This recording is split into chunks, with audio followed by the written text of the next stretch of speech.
다윗이 천부장과 백부장과 그 밖의 모든 지도자와 의논하고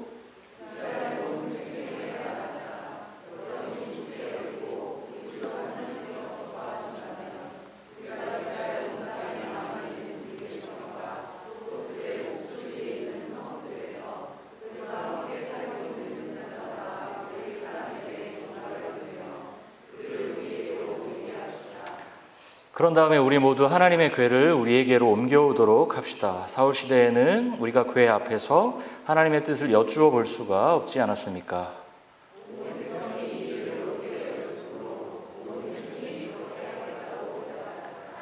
그래서 다윗은 하나님의 궤를 기럇 여아림에서 옮겨오려고 이집트의 시올에서부터 하마더기에 이르기까지 온 이스라엘을 불러 모았다.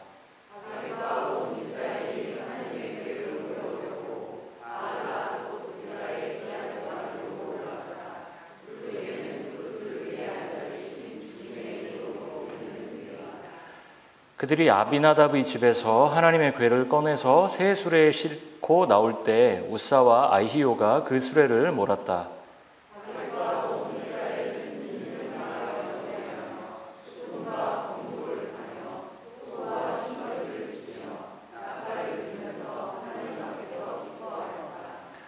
그들이 기돈의 타작마당에 이르렀을 때 소들이 뛰어서 궤가 떨어지려고 하였으므로 우사가 그 손을 내밀어 궤를 붙들었다.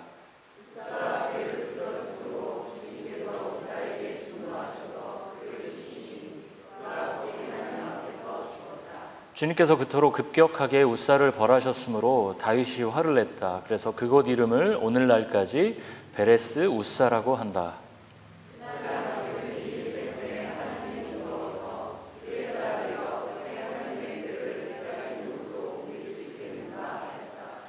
그래서 다윗은 그 궤를 자기가 있는 다윗성으로 옮기지 않고 가드 사람 오베데돔의 집으로 실어가게 하였다.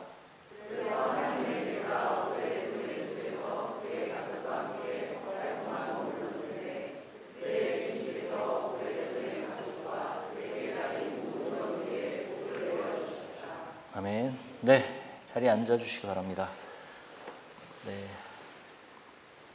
날씨가 오락가락합니다. 지난주 저희가 다 함께 러닝을 할 때는 그렇게 덥더니 그때 29도였던 거 아세요?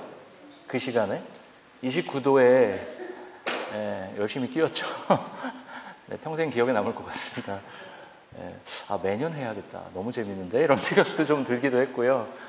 날짜를 정할 때 25도, 기온 25도 이상이면 날짜가 변경될 수 있음, 이런 거를 한번 넣으면 어떨까, 뭐 그런 생각도 좀 들었고요. 어쨌든 즐겁게 참여해 주셔서 감사하고요. 네, 말씀을 전하도록 하겠습니다. 영어 표현 중에 cost effective라는 표현이 있습니다. cost effective. 네, 한국말로 하면 뭐 효율이 좋은, 뭐 가성비가 좋은, 뭐 그런 뜻이고요. 이 북미에서 자주 쓰는 표현이죠. 제가 뭔가 물건을 사러 가게에 갔을 때 제품을 쫙 보는데 가격은 보이는데 어떤 제품이 더 좋은지 안 좋은지 이렇게 정확히 알 수 없는 아이템들 있잖아요. 잘 모르는. 그럼 직원한테, 스태프한테 가서 이거 이 중에서 코스트 이펙티브한 아이템 좀 레코멘드 해줘, 이렇게 그냥 물어보거든요. 그럴 때 주로 쓰는 표현입니다. 흔히 가성비? 뭐 이렇게 얘기할 수 있겠죠. 저도 평소에 가격 대비 성능, 그래서 가성비, 가격을 지불했을 때 어느 정도의 성능이 되느냐, 그 가성비를 많이 따지면서 삽니다. 돈이 엄청 많아서 뭐 아이폰이 나오면 최신형으로만 사고 막 이렇게 하면 너무 좋겠지만 그렇게 하기 어렵거든요. 그래서 그거보다 한 2단계 낮은 거 사고 뭐 이렇게 가성비를 따져서, 아이폰이 신모델 나올 때마다 가격이 뚝뚝 떨어지잖아요. 그렇게 뭐 하곤 합니다. 같은 비용을 들였을 때 가장 만족감이 높은 제품을 사는 게, 물건을 사는 게 여러모로 좋지요. 제가 오늘 설교 제목을 효율과 비효율 사이에서라고 지어봤는데요. 우리가 효율이라는 말을 떠올릴 때 가장 먼저 떠오르는 뭐가 있으십니까? 엔진 효율, 흔히 자동차 연비라고 하죠. 그 운전하시다 보면 그 주유소에 161, 149, 막 이런 숫자 계속 우리는 보잖아요. 기름값 떨어졌네, 기름 넣어야겠다, 항상 생각을 하죠. 한국에서는 가솔린 1리터로 몇 킬로를 가느냐, 그걸 흔히 엔진 효율, 연비라고 부릅니다. 그래서 미니밴 같은 경우에는 10km가 안 되죠. 막 오래된 미니밴은 1리터에 막 6km밖에 안 가기도 합니다. 그런데 요즘 잘 나오는 하이브리드 차는 20km씩 가죠. 1리터 요만큼 갖고 20km를 갑니다. 근데 제가 여기 캐나다 처음 와서 헷갈렸던 게 한국이랑 좀 다르게 여기는 어떻게 1리터로 하는 게 아니라 어떻게 하죠? 100km에 몇 리터를 쓰느냐, 이렇게 사실 똑같은 얘기지만 바꿔놨어요. 그래서 100km에 몇 리터, 그러면 1리터에는 몇 킬로를 가는구나, 이렇게 헷갈리게 해놨는데요. 어쨌든 인풋, 뭔가를 이렇게 주입했을 때 결과가 아웃풋이 얼마나 나오느냐, 그게 이제 얼마나 효율적이냐 비효율적이냐, 그 얘기를 우리가 흔히 하는 것이죠. 오늘 본문의 그 주인공 다윗은 성경에 묘사된 다윗은 어떤 효율과 비효율 사이를 묘하게 오갔던 사람이 다윗이 아닌가 싶습니다. 오늘 우리가 역대상 지금 13장이죠. 오늘 본문이 역대상 10장에서 사울이 죽거든요. 그리고 11장에서 다윗이 이스라엘의 왕이 됩니다. 그런데 다윗은 솔로몬하고 달랐어요. 솔로몬은 이미 다윗이 이스라엘이라는 나라를 통치하고 강력한 중앙 집권형 국가로 완전히 셋업을 한 상태에서 왕이 된 거고요. 그야말로 금수저를 물고 태어난 왕이 솔로몬이고요. 다윗은 어떻게 했죠? 왕이 됐을 때 다윗 중심의 통치 체제가 한 번에 완성이 된 게 아닙니다. 다윗이 어느 지파 출신이죠? 유다 지파, 가장 중요했던 유다 지파 출신이죠. 다윗은 유다 지파에 의해서 왕으로 추대됐지만 유다는 남쪽을 주로 다스렸죠. 남쪽에 베이스가 있었어요. 그런데 북쪽 지파들은 사울의 아들을 왕으로 추대합니다. 그래서 어떻게 하죠? 7년간의 크고 작은 전투 끝에 드디어 다윗은 연합된 지파들의 왕이 될 수 있었습니다. 한 7년간을 계속 국지전을 하면 전투를 벌이면서 실제 온전한 왕이 될 수 있었습니다.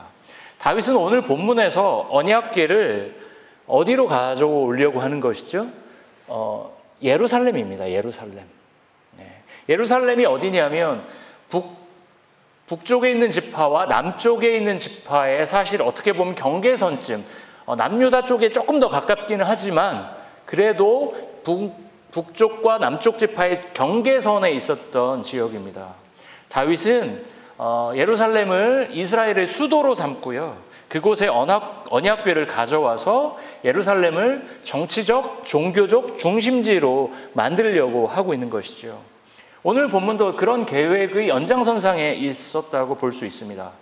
즉 여호와의 임재를 상징하는 그 언약궤를 북쪽과 남쪽의 경계 중간에 있던 예루살렘으로 가져와서 그것을 중심으로 통일 왕국의 왕으로서 자신이 통치하겠다라는 그런 계획이 있었던 것이죠.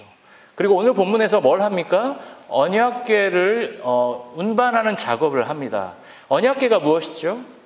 언약궤는 하나님의 임재를 상징하는 나무 상자라고 생각하시면 됩니다. 근데 그 나무 상자가 금으로 돼 있다고 돼 있죠. 겉에는 금으로 싸져 있는 나무 상자입니다. 언약궤에는 10계명이 새겨진 돌판 2개가 들어가 있습니다. 이미지로 한번 보여주시면 요런 이미지가 되겠죠. 이런 그림이에요. 이 언약궤는 처음 만들어졌을 때는 어디에 있었죠? 성막이 뭡니까? 이동식 성전입니다. 텐트죠. 근데 이동을 해야 되는 거예요. 어디죠? 출애굽했을 때부터 계속 이동했잖아요. 이동하는 성전이라고 생각하시면 됩니다. 근데 저 언약궤가 돌판이 들어있는 그 언약궤가 그 성막에 있었죠. 계속 어떻게 해요? 저 고핫 자손들이 저걸 들고 마치 가마를 메고 가듯이 이렇게 이동을 했었던 것이죠. 민수기 4장 15절 말씀을 한번 보면요. 거기 뭐라고 돼 있죠? 15절 중간에 보면 비로소 고핫 자손이 와서 그것들을 둘러매고 간다. 아까 하얀 옷을 입고 있었던 사람들이 레위인 중에서도 고핫 자손이었습니다. 하나님은 고핫 자손들이 저 언약궤, 법궤라고도 부르죠. 저 언약궤를 메고 가라고 명령했습니다. 이때 거룩한 물건들이 그들의 몸에 닿았을 때는 어떻게 된다고요? 죽는다고 얘기하고 있습니다. 오늘 우사가 그렇게 해서 죽게 되는 거죠. 고핫 자손들이 마치 아까 제가 가마를 옮기듯이, 저도 가마 한번 타보고 싶다는 생각을 예전에 사극 보면서 했을 텐데 어떤 느낌일까 했는데요. 가마를 옮기듯이 언약궤를 옮기는 것이죠. 그런데 오늘 본문을 보면 고핫 자손들이 언약궤를 매는 게 아니라 어떻게 언약궤를 이동시키고 있죠? 수레로 언약궤를 옮기고 있습니다. 오늘 본문 7절 말씀 보여주시면 하나님의 궤를 꺼내서 새 수레에 싣고 나올 때 우사와 아이오가 그 수레를 몰았다라고 얘기하고 있어요. 다윗은 언약궤를 옮기는 게 레위인, 그 중에서도 고핫 자손의 일이라는 것을 몰랐을까요? 그럴 가능성은 거의 없습니다. 너무나 중요했던, 한 번도 벗어나지 않았던 전통입니다. 그럴 가능성은 없습니다. 거의 없다고 보여지죠. 그리고 2절과 3절 말씀을 보면 다윗이 이스라엘 전체에 있는 백성들, 특히 레위인들에게 편지를 보내서 모이라고 얘기하고 있어요. 그리고 언약궤를 옮기자고 말합니다. 언약궤를 옮기는 건 레위인 중에서도 고핫 자손이 해야 된다는 걸 누구보다 다윗은 잘 알고 있었을 겁니다. 그러나 다윗은 고핫 자손의 역할을 무시하고요, 수레로 언약궤를 운반합니다. 문제는 수레로 언약궤를 운반하는 이 방식 자체가 이스라엘의 원수였던 블레셋의 방식이었다는 것이죠. 사무엘상 6장 7절과 8절을 보도록 하겠습니다. 뭐라고 돼 있죠?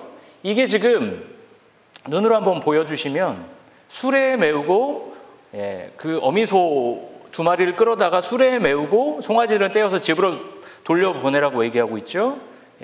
그리고 8절, 그런 다음에 주님의 궤를 가져다가 수레에 싣고 수레로 끌고 가게 하라. 이게 블레셋이 어떤 장면이냐면 블레셋이 이스라엘과의 전투에서 이기고 여호와의 언약궤를 뺏어간 거예요. 근데 뺏어갔는데 어떻게 됐을까요? 악성 종양이 걸리고 전염병이 돌고 재앙이 블레셋 가운데 임합니다. 그래서 어떻게 하죠? 이거 돌려줘야겠다라고 생각하고 어떻게 돌려줄까 하다가 우리 수레가 있으니까 수레로 돌려주자라고 얘기하는 거죠. 블레셋은 고핫 자손이 언약궤를 옮겨야 한다는 것도 몰랐을 가능성이 더 크지 않았을까요? 알았다 하더라도 그들 중에 고핫 자손이 없잖아요. 블레셋 사람들 중에. 그러니 쉽게 어떻게 해요? 쉽게 수레로 언약궤를 옮기고 있는 것이죠. 이스라엘 백성들은 블레셋이 수레를 이용해서 언약궤를 옮기는 걸 보면서 학습을 했을 거예요. 더 편한 방식이 있구나. 에너지를 덜 들이고 언약궤를 옮길 수 있겠구나. 이게 더 효율적인 방법이구나. 오늘 표현대로 코스트 이펙티브 하구나. 더 에너지를 덜 들이고 할 수 있겠구나 배웠을 거예요. 그런데 그 방법으로 결국 우사는 어떻게 되죠? 죽음을 맞이합니다. 우사는 아비나답의 아들로 묘사가 되는데요. 사무엘상 하를 보면 우사의 집에 언약궤가 20년 정도 모셔져 있었다라고 얘기하고 있어요. 20년 정도 집에 언약궤를 모시고 있다고 생각해 보세요. 언약궤, 여러분 잘 쓰지 않지만 그렇게 집에 창고에 이렇게 묵혀둔 물건 같은 거 있으시죠? 저희도 좀 있는 것 같은데요. 어떠세요? 그게 굉장히 보물처럼 막 이렇게 됐나요? 아니죠. 전체로 보면 아비나답의 집에 이 언약궤는 70년 동안 방치되어 있었던 물건입니다. 그런 의미에서 여러분, 우사가 큰 잘못을 해서 죽었을까요? 저는 우사가 좀 불쌍했어요. 언약궤가 바닥에 떨어지려고 하니까 사실 우사가 그 손을 내밀어서 그냥 언약궤를 잡은 것뿐 아닐까? 저는 그런 생각을 했습니다. 결과적으로 언약궤를 만지면 안 된다라는 명령을 위반한 건 사실이지만 저 같아도 제가 우사로 빙의해서 봐도 떨어지고 있는데 귀한 건데 그래도 조상 대대로 올려오던 건데 이거를 그냥 떨어지나 보다 이렇게 하지는 않았을 거예요. 잡은 거죠. 결국 우사는 죽습니다. 결국 우사의 죽음으로 다윗은 두려움에 빠지게 되죠. 그래서 12절에 보면 오늘 본문에서 뭐라고 얘기하고 있죠?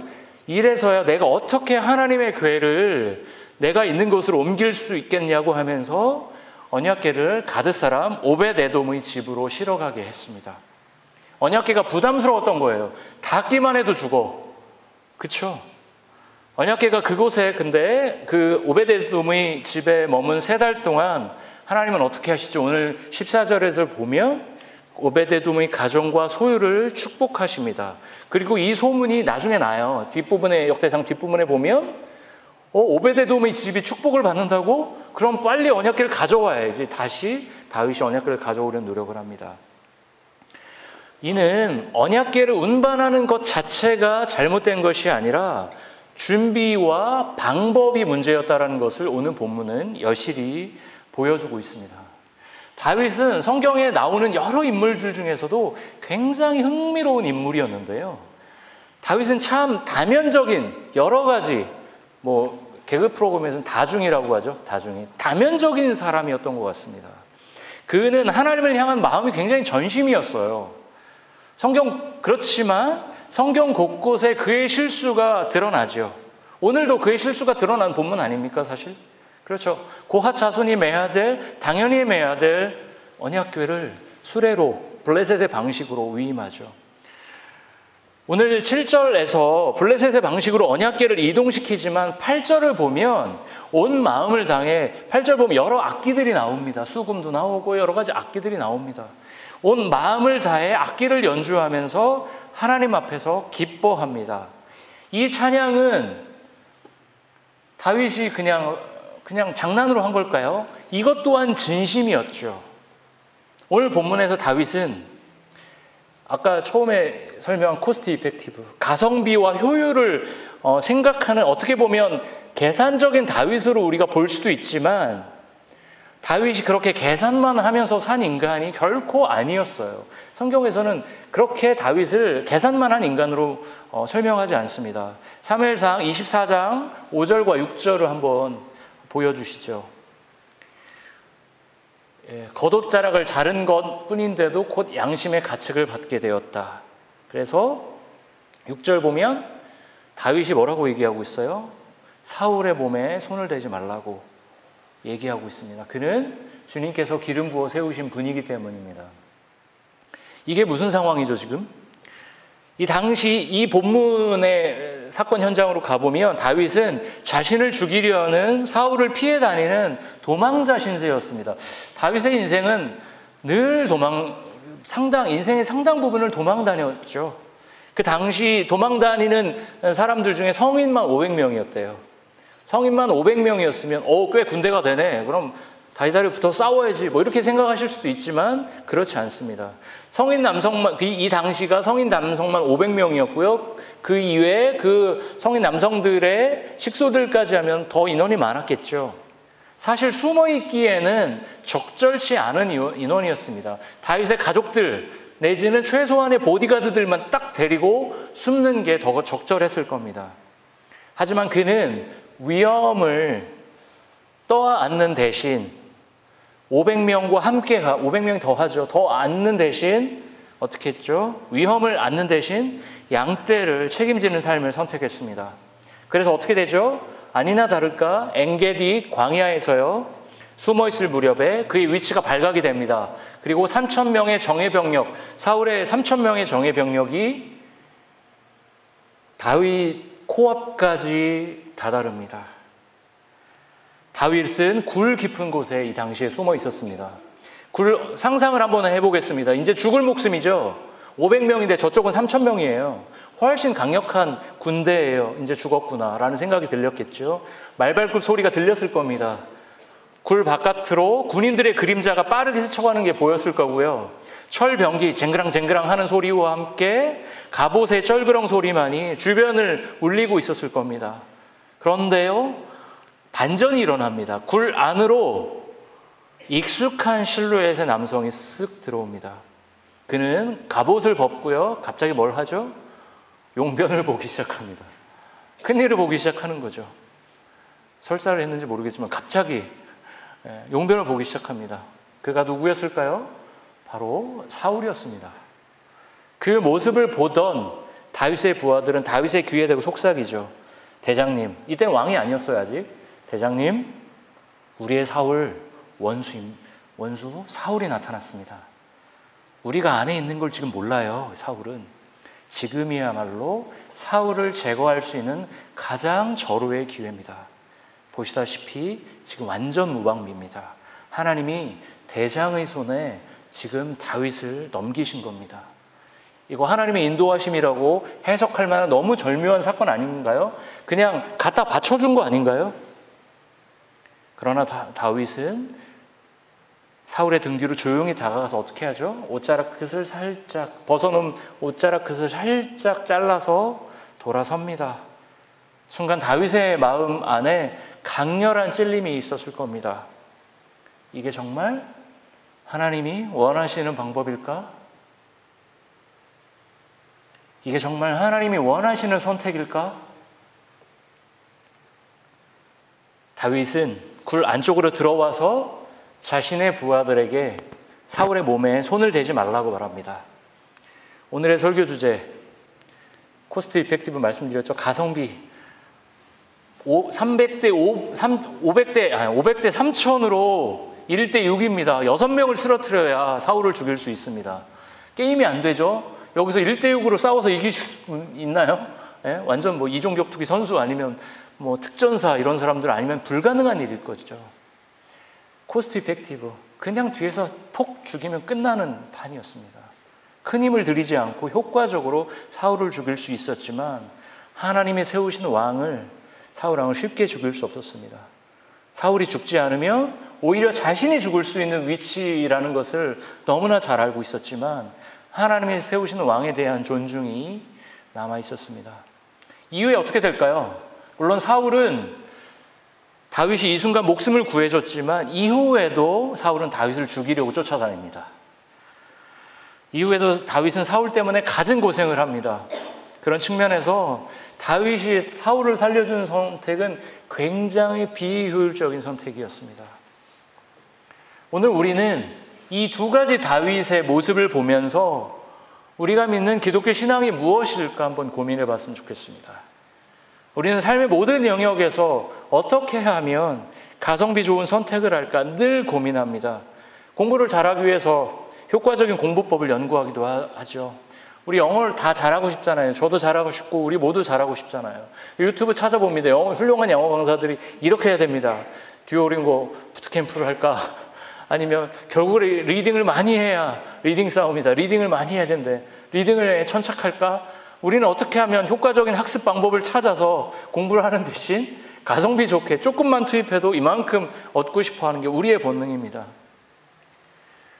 그런데요, 우리가 신앙의 영역으로 왔을 때에도 같은 방식으로 효율성으로 우리의 신앙의 영역에서도 승부를 보려는 저 자신을 저는 목도하게 됩니다. 현대의 많은 신학자들이 하는 말이 있습니다.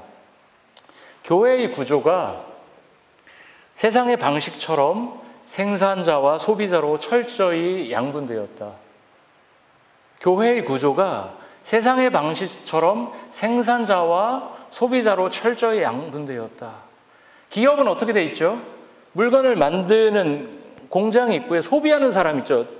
물론 중간에 유통하는 사람들도 있지만 생산자와 소비자로 철저히 양분되어 있다고 얘기하죠. 이게 지금 무슨 얘기예요? 교회의 사역자는 양질의 신앙 콘텐츠를 공급하고 성도님들은 헌금이라는 지출을 하면서 예배와 종교 서비스를 소비하는 구조로 점차, 이게 사실 우리 교회 같은 좀 작은 교회는 이게 좀 덜해요. 우리 모두 다 섬기고 다 하나씩 하고 계시잖아요. 큰 교회로 갈수록 큰 무리 중에서 한 명으로 있으면서 헌금을 하고 나는 종교 서비스를 받고 공급받고 돌아가고 대형 규모의 체인처럼 돌아간다는 것이죠. 한쪽은 전문 생산자, 한쪽은 전문 소비자의 역할에 충실해지는 것이죠. 종교 서비스 생산자는 어떻게 하죠? 경쟁 교회와의 비교 우위를 점하기 위해서 더 독창적이고 은혜스럽고 감동적인 서비스를 개발해야 하고요. 그래서 양적인 성장을 통해서 자신의 능력을 증명하고 이를 통해 목회자의 권위를 획득하는 것이 지금 현대 교회의 일반적인 방식입니다. 이렇게 사실 생산자와 소비자로 딱 나누어서 프로페셔널한 생산자, 프로페셔널한 소비자로 가는 게 더 효율적일 수 있어요. 그리고 이 현실이 구동되는 게 지금 교회 밖의 세상, 일반 소비자로 계시는 성도님들, 대형교회에 계시는 분들이 현실이 너무나 어렵기 때문에 교회에 와서 소비자로 앉아있는 것만으로도 너무 많은 에너지가 들기 때문에 현실을 반영할 수밖에 없는 현실적 고민도 있습니다. 왜냐하면 우리가 살고 있는 세상이 너무나 치열하게 더 경쟁적으로 우리를 몰아세우고 있기 때문이죠. 그렇지만 목회자가 목양을 위해서 설교 및 여러 활동을 통해 성도님들을 돌보는 것은 당연하죠. 어쩌면 생산자 입장에 서 있는 건 당연해 보입니다. 그런데 교회가 커지면 커질수록, 사실 이거는 우리 교회에 해당되지 않는 얘기일 수도 있지만 우리는 다 각자의 자리에 열심히 섬기고 계시잖아요. 그런데 성도님들이 전적으로 교회의 소비자로 존재하고 양적인 성장을 통해서 고용된 사역자들이 교회의 대부분의 활동을 책임지는 것은 효율적일 수는 있지만 장기적으로 옳은 길은 아니라고 생각합니다. 아까 말씀 묵상 공동체에 대한 기도를 해주셨는데요. 저는 주빌리 교회가 크든 작든 우리 한 명 한 명이 말씀 묵사 말씀을 가운데 두고 하나님과 대화하면서 어떤 교회에서 주어지는 종교적 서비스에만 의존하는 것이 아니라 스스로 하나님과 대면하는 사람으로 단독자로 하나님을 만나길 원한다라는 소망으로 이 캠페인을 계속 반복하고 있습니다. 하나님과의 교제가 살아있는 한 분 한 분이 자원하는 마음으로 공동체를 섬기는 게 주빌리 교회가 가야 할 길이라고 믿습니다.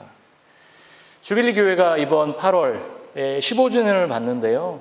양 목사님이 개척하시고 11년 정도 사역을 하셨는데요. 양 목사님이 남기신 유산 중에 가장 의미 있는 것은 1인 1사역이라고 저는 생각합니다. 주빌리에 속한 성도님들 모두 작은 것이라도 하나의 사역에는 참여해야 된다라는 그 정신이 참 의미 있는 유산이라고 생각합니다.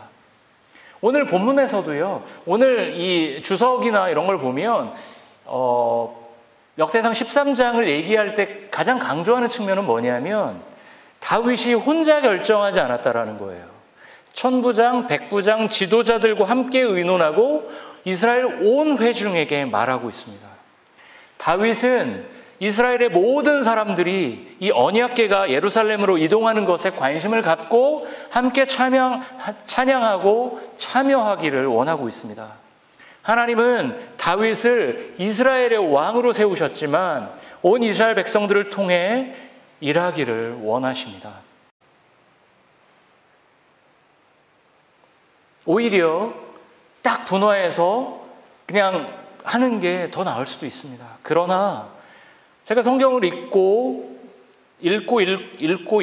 읽어봐도 주님은 우리에게 가성비 좋은 신앙, 코스트 이펙티브의 신앙을 원하지는 않는 것 같습니다.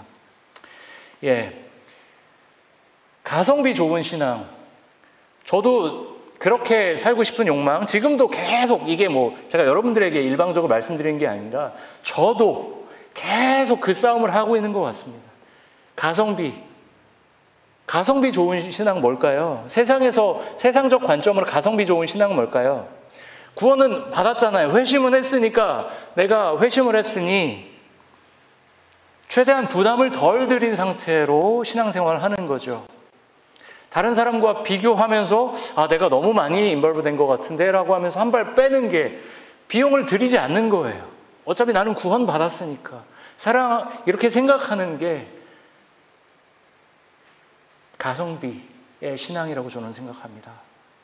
그러나 십자가에서 돌아가신 주님은 세상의 관점으로 보면 제일 가성비가 안 좋은 삶을 사셨어요. 굳이 이 땅에 오지 않아도 될 분이 이 땅에 오셔서 주변에 친구로 둬도 정말 별 볼 일 없는 고아와 과부와 세리와 귀신 들린 자들과 병 걸린 사람들을 친구로 두시면서 정말 비효율적인 가성비 떨어지는 삶을 사신 게 바로 예수 그리스도셨습니다. 결국에는 세상에서 가장 낮은 자리 십자가에서 돌아가셨습니다. 우리는 그런데요, 가성비로는 완전 꽝인 예수를 믿는 사람들입니다. 사랑하는 주빌리 교회 성도 여러분, 우리들에게도 다윗과 같은 모습이 있죠. 때로는 성령이 충만해서 의미 있는 선택을 합니다. 아까 500명과 함께 내가 죽으면 죽으리라, 내가 내 식구들 포기하지 않는다, 내가 발각되면 발각되겠다고 하면서, 그리고 사울을 죽일 수 있는, 효과적으로 에너지 안 들이고도 죽일 수 있는 그 현장에서도 하나님이 세우신 왕을 내가 죽일 수 없다라고 하면 그 용기 있는 선택, 정말 비효율적인 선택을 우리가 할 때도 있습니다. 그러나 대부분은 오늘 본문처럼 더 간편한 방법으로 무거운 거를 끌고 가기보다는 수레로 편안하게 가는 블레셋의 방법을 선택하는 게 우리들의 모습이 아닐까 싶습니다. 그때 다윗이 사울의 옷자락을 자르기 전에 했을 만한 질문을 우리 스스로에게 던졌으면 합니다. 뭐였죠? 그 질문이, 이게 정말 하나님이 원하시는 방법입니까? 이게 정말 하나님이 원하시는 선택입니까? 가성비가 아니라 오히려 더 수고하면서도 그늘진 자리에 서시는 주빌리 교회 성도 여러분 되시기를 축원합니다. 남들은 더 편안하게 사는 것 같고 남들이 알아주지 않아도 하나님께서 우리의 옳은 선택을, 수고로운 선택을 한결같이 지지해주고 계십니다. 우리의 인생 그렇게 길지 않습니다. 인생 그렇게 길지 않은 것 같습니다. 짧은 것 같습니다. 아낌없이 베풀고 수고하고 사랑하기에도 짧은 인생이 우리의 인생입니다. 세상은 여전히 효율과 가성비가 지배하죠. 효율과 가성비가 진리입니다. 그러나 우리 주빌리 교회 성도 여러분, 저와 함께 효율과 가성비의 벽을 함께 넘어갔으면 합니다. 가성비가 아니라 오히려 헛손질하고 헛수고하는 것처럼 보이는 우리의 분투를 하나님은 기뻐하십니다. 예수를 믿는 건 가성비를 따지면서 믿는 게 아니라 내 몸에서 땀이 나고 때로는 피를 흘리겠다는 각오로 믿는 것이 회심이고요, 예수를 믿는 것입니다. 예수의 제자로 살아가는 것입니다. 그런데요, 반전이 있습니다. 그 반전이 뭐냐면요, 그렇게 땀 흘리면서 피 흘리면서 믿는 게 겉으로는 손해보는 것처럼 보이지만, 손해보는 장사같이 보이지만 그게 진짜 가성비 좋은 선택입니다. 그렇게 헌신하고 수고하고 사랑하고 정의를 위해 사는 삶을 통해 하나님 나라가 드러나고 하나님께서 영광 받으신다라면 그것만큼 가성비 좋은 선택이 우리 삶에서 있을까요? 저는 없다고 생각합니다. 그 영광스러운 길에 함께 하시는 주빌리 성도 여러분 되시기를 축원합니다. 네, 말씀을 마치도록 하겠습니다.